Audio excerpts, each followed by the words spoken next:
Hello ji. Good morning everyone. तो आज हम नेक्स्ट क्वेश्चन जो करने वाले हैं थर्मोडायनेमिक्स के, वो आज हमारे सामने है। देखिए, हमारे पास एमसीक्यू बहुत सारे हैं थर्मोडायनेमिक्स के, तो बहुत ही मेन क्वेश्चन जो है हम कर रहे हैं ताकि हमारा फोकस रहे एसएससी जेई और आरआरबी जेई के ऊपर। ओके, तो हमारा ये है question, a triple point of water exist at dash temperature and dash pressure. कितने टेम्परेचर और प्रेशर पर हमारे पास ट्रिपल पॉइंट होता है। ये क्वेश्चन जो होते हैं ये सीधा सीधा आपको याद रखने वाले हैं। मतलब इनके अंदर आपको कोई भी सोचना नहीं है, करना दिमाग में बोझ नहीं डालना, कुछ नहीं है। सिर्फ आपको वैल्यूज याद रखनी होती है। तो जल्दी से जो भी लाइव हो बच्चे वो हमें रिप्लाई करते रहे, और अब साथ साथ मैं आपको जल्दी जल्दी करवाता भी रहूंगा। तो एवरीवन जो भी लाइव है वो हमें रिप्लाई साथ साथ करते रहिए जल्दी से। कौन कौन लाइव है, लाइव कौन कौन बच्चे आए हैं, जल्दी से आइए। बाकी बच्चे भी साथ साथ करते रहे बेटे, जल्दी से। सीताराम, कुणाल, अगर आपको पता है तो रिप्लाई जरूर करिए। बाकी जो भी बच्चे लाइन हैं वो भी रिप्लाई जरूर करें। अगर आपको पता है तो बहुत ही अच्छी बात है, अगर आपको नहीं पता वो अलग बात है। ठीक है, जल्दी से जल्दी से कीजिए, जल्दी से जल्दी से। तो हम जब ट्रिपल पॉइंट के बारे में समझते हैं, तो ट्रिपल पॉइंट के बारे में हमने एक चीज समझी हुई है क्या, कि इसके अंदर सॉलिड, लिक्विड और वेपर तीनों फेसेस जो होते हैं, गैसियस फेज जो होता है, तीनों फेजेस एक साथ ही तो ट्रिपल पॉइंट जो होता है वहां पे गैस, लिक्विड और सॉलिड तीनों एक साथ आते हैं, तीनों एक साथ आते हैं। और इसके अंदर हमेशा के लिए एक दिमाग में कुछ बातें बिठानी है आपको, दिमाग में कुछ बातें बिठानी है, उसके हिसाब से चलना है। जी कुणाल, देखते हैं। तो हमारे पास इसके अंदर टेम्परेचर 273.16 केल्विन, ये टेम्परेचर, या आपको डिग्री सेंटीग्रेड बोले तो 0.01 डिग्री सेंटीग्रेड। और अगर आपको आपको फारेनहाइट में पूछता है तो 018 फारेनहाइट। नॉर्मली आपको केल्विन या डिग्री सेंटीग्रेड में पूछा जाता है। और इसके अलावा आपको पूछता है तो वो पूछता है प्रेशर। तो प्रेशर दो टर्म में आ सकता है, एक तो है एमएम ऑफ एच जी, तो 4.58 एमएम ऑफ एच जी, और यहाँ 611 पास्कल, 611.657 पास्कल ये प्रेशर होना चाहिए। ओके, तो हमारे पास इन चीजों को याद कर लीजिए। और इसके अलावा एक बहुत ही इंपॉर्टेंट बात आप जो हमेशा के लिए नोट करेंगे, जो वो क्या है, it has been found that on PT diagram, अगर हम एक पीटी डायग्राम बनाते हैं, प्रेशर और टेम्परेचर के बीच में जब डायग्राम बनाते हैं, तो वहां पे ट्रिपल पॉइंट जो होता है वो एक पॉइंट ही होता है। ट्रिपल पॉइंट हम यहां पे लिख देते हैं, पीटी डायग्राम में पॉइंट ही होगा, एक ट्रिपल पॉइंट पॉइंट की तरह ही शो किया जाएगा। लेकिन अगर हम बात करते हैं पीवी डायग्राम पे, तो ये एक लाइन शो करेगा। पीवी डायग्राम में क्या शो करेगा, एक लाइन शो करेगा। Triple point is a line on PV diagram. और अगर हम बात करें यूवी डायग्राम की, इंटरनल और इंटरनल जियोस्पेसिफिक वॉल्यूम की बात करें, यूवी डायग्राम ये बहुत ही कम पूछा गया है। लेकिन याद कर ले, इसके अंदर एक ट्रायंगल की तरह शो होगा ट्रिपल पॉइंट, एक ट्रायंगल की तरह शो होगा। तो आपको इनके अंदर, इस पेज के अंदर जो मैं बता रहा हूं, इसमें से एक क्वेश्चन आपको देखने को मिलेगा, 100% देखने को मिलेगा। पीटी डायग्राम में पॉइंट होगा, एक पॉइंट आएगा, एक पॉइंट आएगा, और हमारे पास पीवी डायग्राम में एक लाइन और यूवी डायग्राम में एक ट्राइंगल। प्लीज इसको नोट करें।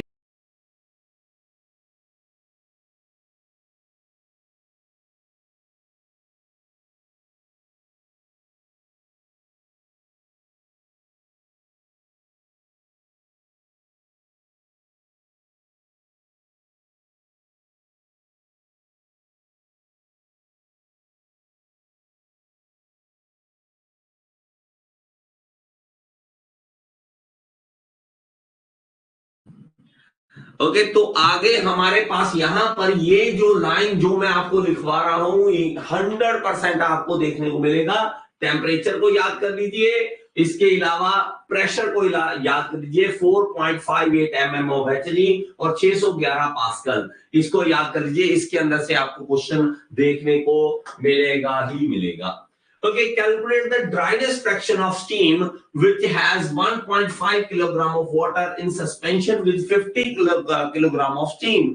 तो हमें x निकालना है कि x कितना होगा, ड्राइनेस फ्रैक्शन कितना होगा। जल्दी से रिप्लाई करें, मैं आपको टाइम जो है वो 30 सेकंड का दे रहा हूं। 30 सेकंड के अंदर आपको रिप्लाई करना है, जल्दी से, quick quick. I am really sorry, आजकल ये खांसी मुझे नहीं समझ आता क्या हो गया। एक बार खांसी हो रही है तो वो 15-15, 20-20 दिन जा रही है लोगों की। चलिए देखिए, तो हमारे पास क्या होगा, ड्राइनेस फ्रैक्शन जब हम देखेंगे तो इसके अंदर हमें क्या करना पड़ेगा कि स्टीम कितनी है इसके अंदर 50, और इसके अंदर टोटल हमने दोनों वैल्यू को ऐड अप कर देना है 50 प्लस 1.5 किलोग्राम। इनको ऐड करने के बाद मैं नीचे टोटल और ऊपर सिर्फ स्टीम, तो हमें ड्राइनेस फ्रैक्शन पता लग जाता है। तो हमारे पास ये कितना आ जाएगा 50 डिवाइडेड बाय 51.5, तो ये हमारे पास आ जाता है 0.97। तो x जो है 0.97 है, x कितना है 0.97 है। अगर आपको और दिमाग में नहीं आए कि सर इसका फॉर्मूला नहीं दिमाग में आया, मैं क्या करूं, क्या किस तरह से चलूं, आप एक बार सिर्फ ध्यान से देखेंगे इसको, तो ड्राइनेस फ्रैक्शन अगर देखेंगे तो 50 किलोग्राम की तो स्टीम बन चुकी है, 50 किलोग्राम, और सिर्फ 1.5 kg है वाटर इसके अंदर। तो हमारे पास ये 0.97 is the right answer. Okay ji, चलिए नेक्स्ट देखिए question, which of the following is not a pure property of pure substance. Please इसको देखें और रिप्लाई करें जल्दी से, क्विक।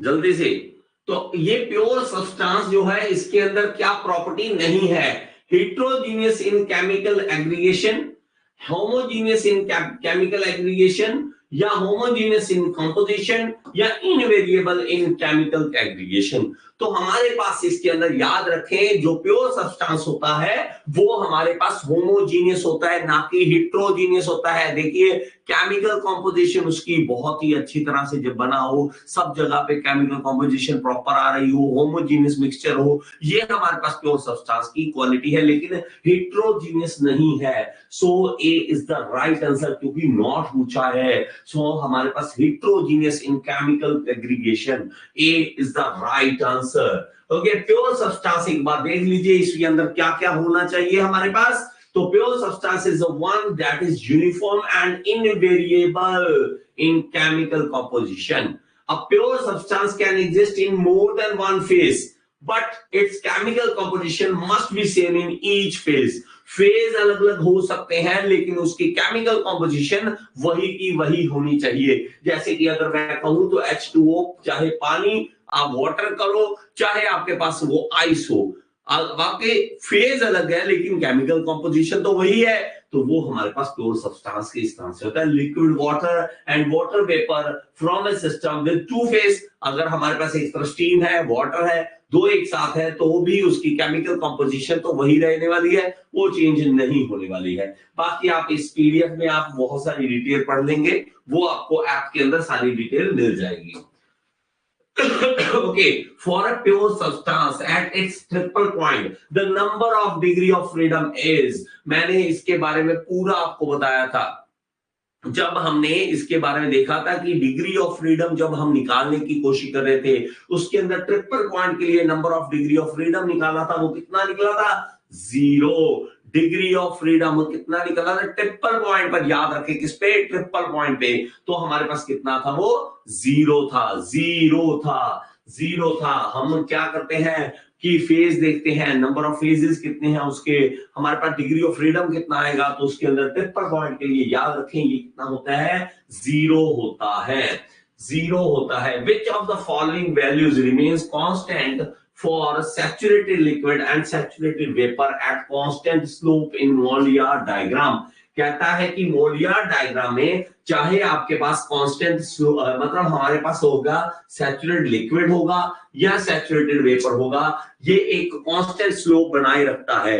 तो ये हमारे पास कांस्टेंट स्लोप कहां पर बनाए रखता है, जल्दी से क्विक से, तो इसका राइट आंसर क्या है, टेम्परेचर। तो टेम्परेचर क्या है, टेम्परेचर हमारे पास कांस्टेंट स्लोप रहता है इसके अंदर, मोलियार डायग्राम के अंदर। प्लीज मोलियार डायग्राम को अच्छी तरह से समझें, मोलियार डायग्राम नहीं समझ आया तो आपका 1 नंबर गया। मोलियार डायग्राम के अंदर से बहुत सारे क्वेश्चन बनते हैं। Okay, when all the bonds in organic compound are single, it is said to be, उसे हम क्या कहेंगे, covalent bonding, polymerized, cross link या सैचुरेटेड। जब सारे जो बॉन्ड्स हैं, ये देखिए ये केमिस्ट्री का क्वेश्चन है, वैसे तो जब हम केमिस्ट्री पढ़ते हैं तब हम इसके बारे में थोड़ा डिटेल में जाते हैं। ऑर्गेनिक कंपाउंड्स के अंदर जब हमारे पास सिंगल होता है तो उसको हमारे पास क्या है, all the bonds are in organic compound are single, तब हम इसको कहते हैं सैचुरेटेड बॉन्ड बोलते हैं। किसे कहते हैं, सैचुरेटेड। वो क्या है, सैचुरेटेड है। ओके, वो सैचुरेटेड है। ओके, चलिए आगे। जनरल गैस इक्वेशन किसे कहते हैं, PV equal to MRT, PV equal to MRT, PV equal to MRT, ये हम बहुत बार पढ़ते हैं। तो वो हमारे पास जनरल गैस इक्वेशन होती है, general gas equation. In a liquid vapor mixture, the mass of liquid is m1 and the mass of vapor is m2. What will be the dryness fraction of the mixture? कहता है कि हमारे पास m1 क्या है, mass of liquid, liquid है, और हमारे पास vapour के लिए क्या है, वेपर के लिए m2 है, m2 है। तो हमारे पास बताइए ड्राइनेस फ्रैक्शन के लिए फॉर्मूला क्या होगा। तो हम याद रखें कि हमारे पास मास ऑफ लिक्विड हम ये हमारे पास m1 है और ये है दोनों का प्लस, दोनों का प्लस जब हम देखते हैं कि हमारे पास वो क्या होगा। ओके, जल्दी से तो हमारे पास क्या होगा, m2, जस्ट जब हम देखेंगे, सॉरी इसका क्या आ गया, ये 2, तो हमारे पास ये क्या आ जाएगा, ऊपर आएगा, ऊपर ये है वेपर। ओके, वेपर हमारे पास ऊपर और नीचे टोटल, तो ये निकल आएगा m2, ये वाला। तो हमारे पास m2 का मतलब क्या है, m2 का मतलब है वेपर। वेपर कितने बन चुके हैं, m2 का मतलब क्या है, एक्चुअली m2 वेपर के लिए है, m2 वेपर के लिए, तो m2 वेपर के लिए आएगा, m2 है वेपर के लिए, तो ऊपर कितना मास ऑफ वेपर कितना है, वेपर का मास कितना है, और नीचे टोटल मास किसका आएगा, वेपर प्लस हमारे पास लिक्विड का, तो ये हमारे पास टोटल आ जाएगा। इसको हम क्या बोल देंगे, ड्राइनेस फ्रैक्शन के लिए फॉर्मूला बोल देंगे, ड्राइनेस फ्रैक्शन के लिए। Okay, which formula is correct depiction of slope of adiabatic curve. तो देखिए एडियाबैटिक कर्व के लिए हमें बताना है, तो याद रख लेंगे इसका डीपी और डीवी, मतलब प्रेशर और वॉल्यूम के साथ जब हम देखते हैं तो ये कर्व जब बनती है तो नेगेटिव में स्लोप आता है, negative gamma P by V, negative gamma P by V हमारे पास फॉर्मूला होता है किसके लिए, ये एडियाबैटिक कर्व के लिए, एडियाबैटिक कर्व के लिए हमारे पास होता है, एडियाबैटिक कर्व के लिए। What does mean quality, quality किसे कहते हैं, क्वालिटी में जैसे हम कहते हैं ड्राइनेस फ्रैक्शन जब बात करते हैं तो क्वालिटी ऑफ स्टीम बोलते हैं कि स्टीम की क्वालिटी क्या है, वो ड्राई स्टीम है, वेट स्टीम है, सुपर हीटेड स्टीम है, सैचुरेटेड स्टीम है, कौन सी स्टीम है, उसे ही हम कहते हैं क्वालिटी ऑफ स्टीम। तो उसके अंदर हमारे पास क्या आएगा, mass fraction of liquid in liquid vapour mixture, या mass fraction of vapour in liquid vapour mixture, both the mass fraction of liquid in liquid vapor mixture and the mass fraction of vapor in liquid mixture, liquid vapor mixture, या none of these। इसका right answer क्या होगा, so B is the right answer। हमारे पास mass fraction of vapor in liquid vapor mixture, तो mass fraction मतलब कितना vapour है। देखिए ड्राइनेस फ्रैक्शन को कितनी अलग अलग तरह से बोल सकते हैं, ये इसका रेशियो है। या मास फ्रैक्शन ऑफ वेपर, आपको अगर वर्ड समझ आ गया, लाइन समझ आ गई, तो आपका काम हो गया। मास फ्रैक्शन ऑफ वेपर, वेपर का कितना मास है अगर लिक्विड वेपर मिक्सचर है तो, दोनों के मिक्सचर के अंदर।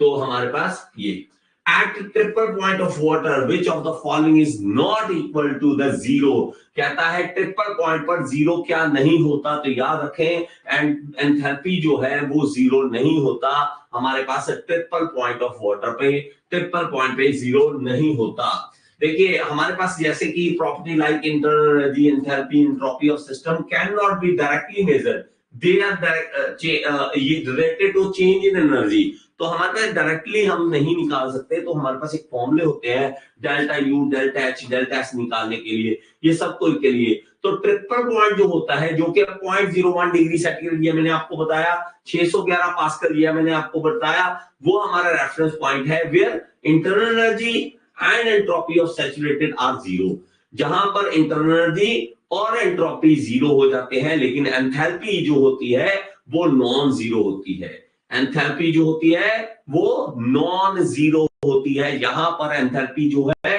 जीरो नहीं होती है। अच्छा सा दिख रहा है या नहीं, आप जरूर बताएं। कभी भी वॉइस की कोई प्रॉब्लम आए, अगर कहीं पे भी वीडियो का प्रॉब्लम आए, तो आपने हमें बताना है। ओके चलिए, what is the value of latent heat of vaporisation at critical point, critical point पर लेटेंट हीट ऑफ वेपराइजेशन क्या होती है। तो याद रखें, इस तरह से हम कर्व जब बनाते हैं, क्रिटिकल पॉइंट आता है तो यहाँ पे latent heat of vaporisation zero हो जाती है। जब हम देखते हैं इस तरह से, इतनी लेटेंट हीट कम हो रही है, लेटेंट हीट कम हो रही है, लेटेंट हीट, लेकिन यहां पर जाके लेटेंट हीट जीरो हो जाती है, लेटेंट हीट जीरो हो जाती है। Which one of the following statement is correct when saturation pressure of water vapour increases, कहता है कि इसमें से क्या करेक्ट है जब saturation pressure of water vapour increase करता है। Saturation pressure of vapour increase करने का मतलब क्या है, इसके आप जो ऑप्शंस है वो देखिए, saturation temperature decreases, enthalpy of evaporation decreases, या एंथैल्पी ऑफ इवेपोरेशन इंक्रीजेस, या specific volume change of phase increases. तो एंथैल्पी जो है वो चेंज होती है, enthalpy of evaporation decreases, enthalpy of evaporation decreases. देखिए बात को समझिए, जब saturation pressure of water vapour increase करता है, तो मैंने आपको अभी बताया, हम रियली सॉरी, चलिए देखिए, ये इस तरह से बताया, प्रेशर लगातार इंक्रीज कर रहा है, प्रेशर लगातार इंक्रीज कर रहा है, और हमारे पास enthalpy of vaporization, evaporation decrease कर रही है, ये लगातार डिक्रीज करती रहती है, तो ये हमारे पास डिक्रीज करेगी। A closed system contain 10 kilogram of saturated liquid ammonia at 10 degree, कहता है कि 10 किलोग्राम हमारे पास सैचुरेटेड लिक्विड अमोनिया है, 10 किलोग्राम का मास है, और टेम्परेचर उसके 10 डिग्री सेंटीग्रेड पर रखा है।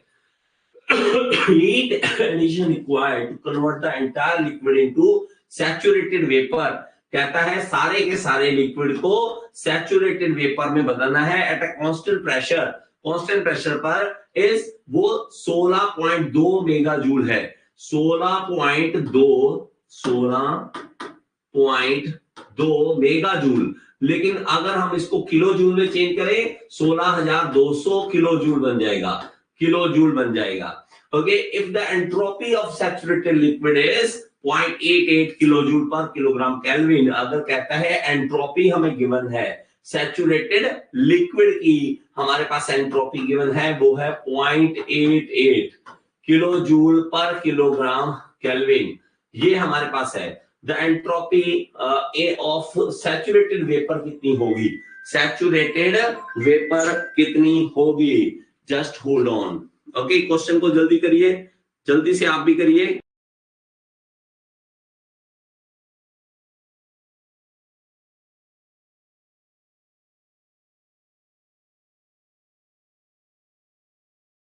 जल्दी से बेटा, जल्दी से, क्विक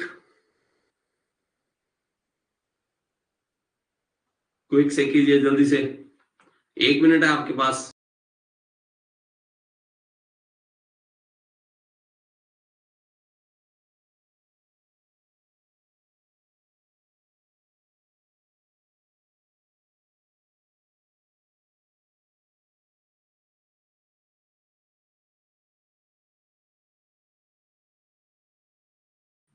जी। तो हमारे पास जब हम देखेंगे कि हमें एंट्रोपी ऑफ गैस, मतलब हमारे पास एस जी निकालना है, तो एस जी निकालना क्यों हमें पूछा क्या गया है, सैचुरेटेड वेपर के लिए हमें एंट्रोपी निकालना है।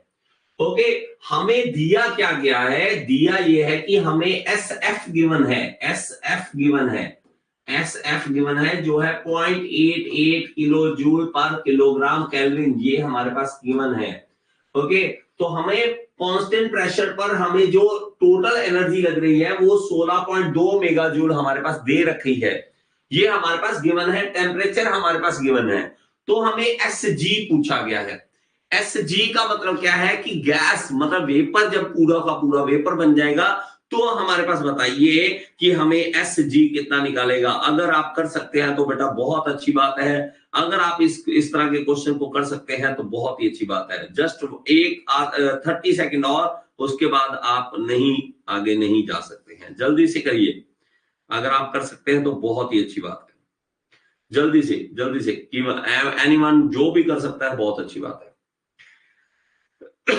ओके, चलिए हमारे पास कैसे है कि हमारे पास एस जी निकालना है, तो एस जी निकालने के लिए हमारे पास होगा S F plus, S F का मतलब देखिए हमेशा याद रखें कि अगर आपके पास ये डायग्राम याद है आपको, तो हमारे पास यहां पे एक लाइन होती है यहां तक, अगर हमें यहां का निकालना है एंट्रोपी, एंथैल्पी, स्पेसिफिक वॉल्यूम, तो इसे एस जी, वी जी या वी जी या एच जी निकालते हैं, एच जी।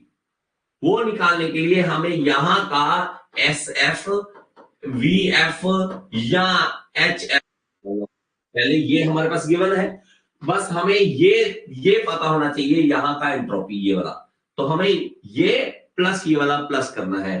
प्लस करने के लिए हम क्या करेंगे, हमारे पास यहां की क्यू हीट कितनी लग रही है और टेम्परेचर से डिवाइड कर दे बस। तो हमारे पास ये जो हीट लग रही है याद रखें 16.2 मेगा जूल, ये हमारे पास टोटल के लिए है, कितना मास है, मतलब पर किलोग्राम नहीं है, ये याद रखना। हर चीज हमें पर किलोग्राम में निकालनी है, ये पर किलोग्राम नहीं है, ये 5 किलो के लिए है। तो हमारे पास इसलिए इसको डिवाइड करने के लिए एम से डिवाइड करेंगे बस। एंट्रोपी क्या होती है, delta Q by T. Delta Q का मतलब क्या है कि कितना हीट लग रहा है हमारे पास, हीट लग रहा है, देखिए एस एफ कितना है 0.88, इसको यहां लिख लें, प्लस क्यू, क्यू है हमारे पास 16,200 किलो जूल और डिवाइड बाय 5, क्यू 5 किलोग्राम से, और टी टेम्परेचर हमारे पास 10 डिग्री है जिसको 273 से ऐड अप करेंगे। ऑडियो वीडियो नहीं आ रहा मेरे बच्चे, आपके पास अगर कोई प्रॉब्लम, 1 मिनट रुकिए। क्या बोल रहे हो कुणाल, कुणाल बोल रहे हैं कुछ? बेटा वीडियो में अगर कोई प्रॉब्लम है तो बताइए, मेरे पास क्लियर आ रहा है, अगर आपको कोई प्रॉब्लम आ रही है बताइए। कुणाल आप बोल सकते हैं, बोलिए प्लीज। हाँ हेलो। बेटा, हाँ सर, वो ऑडियो और वीडियो नहीं आ रहा था, इस कारण मैं। अभी अभी आ रहा है? हाँ, अभी आ रहा है sir. Okay okay great, okay चलिए। तो हमारे पास क्या है, हमारे पास यहां पर देखेंगे, बड़े ही ध्यान से इस क्वेश्चन को करो, और फालतू के देखिए, आपको लगता है कि आपने टॉप करना है तो ये क्वेश्चंस होते हैं जो आपको टॉप करवाते हैं, ये क्वेश्चंस होते हैं जो आपको टॉप करवाते हैं। बड़े ही ध्यान से इस क्वेश्चन को देखिए, ये हमारे पास है एंट्रोपी फ्लूइड, मतलब हमारे पास है सैचुरेटेड लिक्विड की, ये है हमारे पास जो उसको लिक्विड से वेपर बनाने के लिए चाहिए, वो एंट्रोपी हमारे पास है। अब ये entropy divided by temperature, temperature 10 degree है लेकिन 273 में ऐड करेंगे 273, ऐड करेंगे 283 हो जाएगा, 283। बस इसको सॉल्व करना है, जस्ट इसको सॉल्व करना है आपको, और कुछ भी नहीं करना। तो 12.32 ये हमारे पास आंसर आ जाएगा, 12.32 किलो जूल पर किलोग्राम केल्विन, किलोग्राम केल्विन। अगर नहीं समझ आया तो मेरे से पूछ लीजिए, लेकिन जरूरी है आपका समझना, मेन इंपॉर्टेंट है कि आप इस चीज को समझें कि ये क्या चल रहा है इसके अंदर। मैं अभी भी आपको दोबारा बता देता हूं मैंने किया क्या है। इस तरह का कोई भी क्वेश्चन आता है तो आपको सिर्फ वही हमें शेप याद रखनी है। एक हमारे पास ये डायग्राम हमेशा हमेशा पता होना चाहिए कि ये डायग्राम किस तरह से बनता है। ये हमारे पास इस तरह से होता है और हमारे पास एक लाइन होती है, ये कांस्टेंट प्रेशर की लाइन है, कांस्टेंट प्रेशर की लाइन है। और इसके अंदर यहां तक का जो भी होता है उसे हम एस एफ कह देते हैं, या ये है एस मतलब एंट्रोपी ऑफ फ्लूइड, फ्लूइड मतलब सैचुरेटेड लिक्विड का, और ये है एंथैल्पी ऑफ फ्लूइड, और ये है हमारे पास स्पेसिफिक वॉल्यूम ऑफ फ्लूइड, कुछ भी हो सकता है। यहां तक आ सकते हैं इसकी वैल्यू से, यहां से यहां तक आना पड़ेगा हमें एच एफ जी से या एस एफ जी से, या हमारे पास specific volume of F G, और ये होता है हमारे पास वी जी या एस जी या एच जी। सबके लिए एक ही फॉर्मूला है, H G is equal to H F plus X H F G. इस तरह से हम निकाल सकते हैं।